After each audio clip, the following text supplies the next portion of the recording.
the 17th century, a rough family of London cloth cutters called Beckford emigrated to the newly conquered colony of Jamaica to seek its fortune. The Beckfords invested in sugar and slaves. Up, on your feet, on your feet. Up, come on your feet. And within 4 generations became one of the richest families in England. They were the yuppies of their day, part of an emerging social class which aspired to become the new aristocracy. There was Beckford the planter, who wrote a unique handbook on how to run a sugar estate. Out of every 4 African slaves, scarcely one produces a really efficient worker. And Beckford the playboy, who used sugar profits to bring about a revival in Gothic architecture. Some people drink to forget their unhappiness. I don't drink. I build. But he'd be best remembered for his part in a notorious sexual scandal. He told his life story to a biographer to try to restore his reputation. While slavery flourished and sugar sales boomed, the Beckfords' world was an orgy of greed and extravagance. But the industry that made them was built on human suffering and greed, and would eventually destroy them. This is the story of the rise and fall of Britain's richest slaving dynasty, the House of Beckford.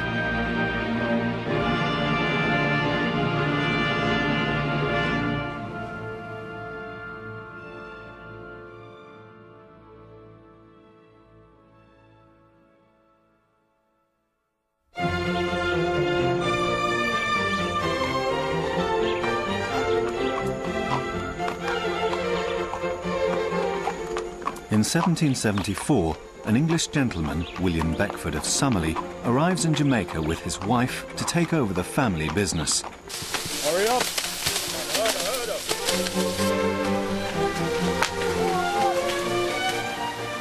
He's the 4th generation of Beckford planters.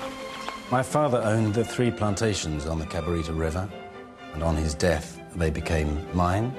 At the time they were managed by representatives. Summerley inherits slaves, property, and 7,000 acres worth £120,000, more than £2 million at today's rates, near Jamaica's southern port of Savannah-la-Mar. Jamaica is the best country in the world. Fortunes may be made there, without question. They may also be lost. But an adventurer, investor, a speculator of imagination may certainly lift his fortunes in Jamaica. Summerley is new to the business of slavery, but keen to increase the profitability of his plantations.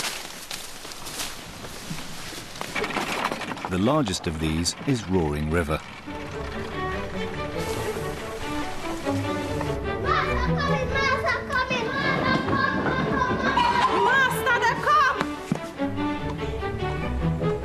Pick up those. Come on, he's here now.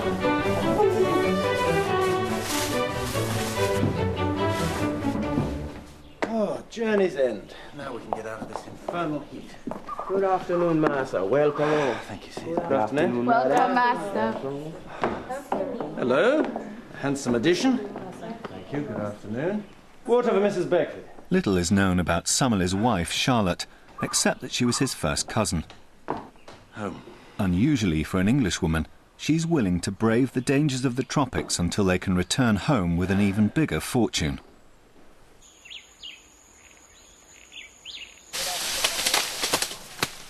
Summerley wastes no time heading out to the cane fields. The British have been in Jamaica since 1655, when they took the island from the Spanish. It's now a colony, providing Britain and her American possessions with sugar. By Summerley's time, there are 700 plantations on the island. The rain keeps away, we should have a very good crop.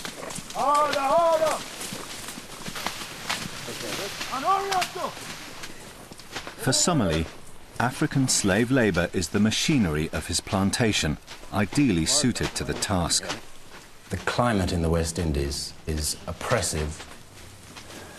The humidity for a European produces indolence and diminishes health, and ultimately the vigour of the mind. The Negro is constructed for exactly that climate. Their skin is thicker and able to withstand the heat. Like all planters, Summerlee sees slaves as mere workhorses rather than people. The light shining off the naked skin of the Negroes is a magnificent sight. The blades rise and fall like the violins of a well-conducted orchestra.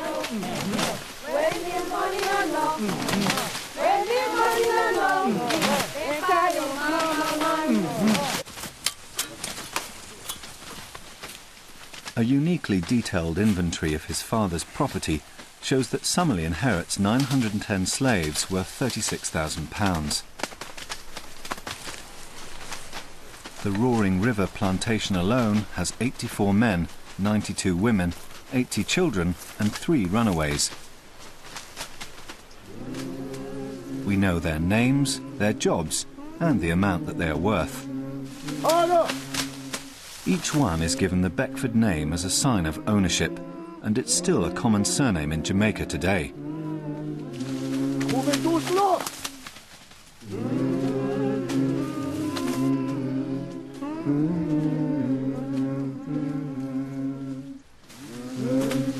Moving too slow, man. Hurry up.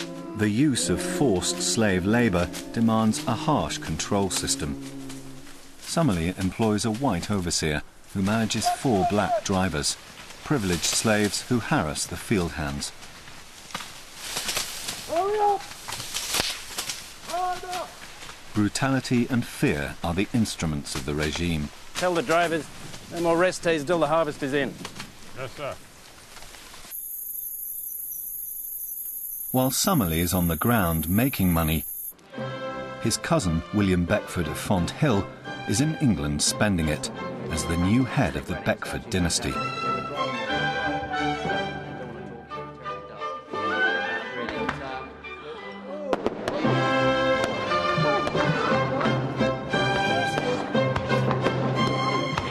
On the 29th of September 1781, William Beckford of Fonthill finally came of age. On his 21st birthday, he becomes the owner of 22 Jamaican plantations, bought or ruthlessly acquired by his ancestors. The property and wealth which he inherited was almost £1 million, with a further £100,000 a year in income. This enormous fortune leads the poet Byron to describe him as England's wealthiest son. William's coming of age is a moment of great relief for his ambitious mother, Maria. She's fought off rival claims to her only son's fortune since the death of his father when he was 9. My father increased the family wealth in Jamaica and then came back to London, where he became Lord Mayor of London twice. Actually, he made quite a name for himself. People used to call him the Great Beckford. Maria appoints a trusted family friend, lawyer Thomas Wildman, to manage William's affairs. Between them, mother and lawyer will attempt the challenging job of guiding and controlling this frivolous young man.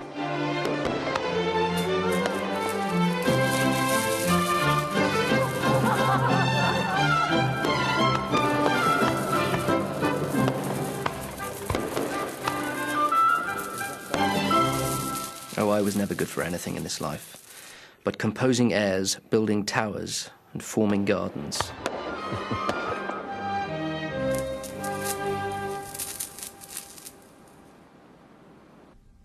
Now wealthy and respectable, the Beckfords brush under the carpet their family's dark history in the Caribbean. The island of Jamaica was the rendezvous for the most lawless and profligate adventurers who ever roamed the earth. The Beckford clan arrived in 1660 and set about making money. The Beckford ancestors were certainly colourful. The great-grandfather, Peter Beckford, was ruthless, unscrupulous, and violent.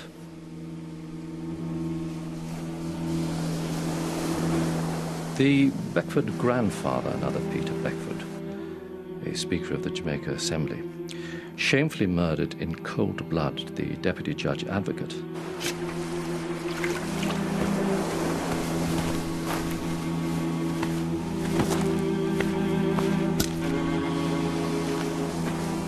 Despite his violence, he died in his own bed, reputed to be one of the richest subjects in Europe. When his strongbox was opened, the greater part of £1 million was discovered, hoarded up. The largest share of the family's huge fortune has come to Beckford of Fonthill. He lavishes his extraordinary wealth on treasures, books, paintings and ceramics. Happy are those with plenty of money. Their kingdom is come, their will is done upon earth, if not in heaven. Beckford buys beautiful objects to distance himself from the origin of his wealth, with its unsavoury whiff of commerce and slavery. Art is something that you have to feel inwardly, you have to feel it inside. It's not something that you can just admire. Mere admiration will not do.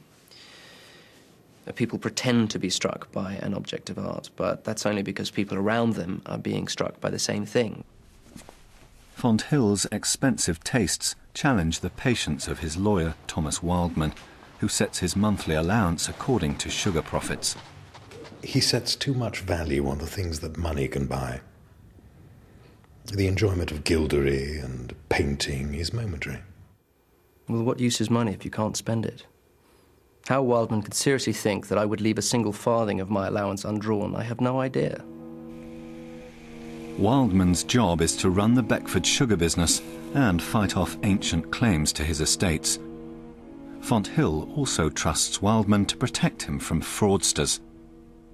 The whole world believes that Mr. Beckford is groaning under so heavy a burden of riches that anyone who can take part of that weight from his shoulders is doing him an essential service. While Fonthill glosses over the source of his wealth, Summerlee is at the sharp end of the business, driving the pace of sugar production. Sugarcane is the first agricultural product in the world to go through an industrial process before going to market. The word factory is first used in English to describe the Jamaica boiling houses. During harvesting, slaves work a shift system. This is the actual factory, which is working day and night at the moment during the harvest, because if we leave the cane to stand for any time, the sugar begins to spoil and is less productive. John, bring a piece of cane. Snap that off and taste that. Very good. A tour of the factory is popular with visitors to the island. Oh, Ben. We set off down to the sugar works and examined the whole of the sugar-making process, which is very curious and entertaining. I asked the overseer how long the workers worked at their particular jobs before he relieved them. 12 hours, every 12 hours. How terrible. But sometimes they fell asleep, and if they fell asleep, their hand would get caught in the millstone. Well, if a slave's hand were to get caught in the crusher, we have to use the axe to extract it. We can't afford to stop the mill. It has to keep going every hour of the day.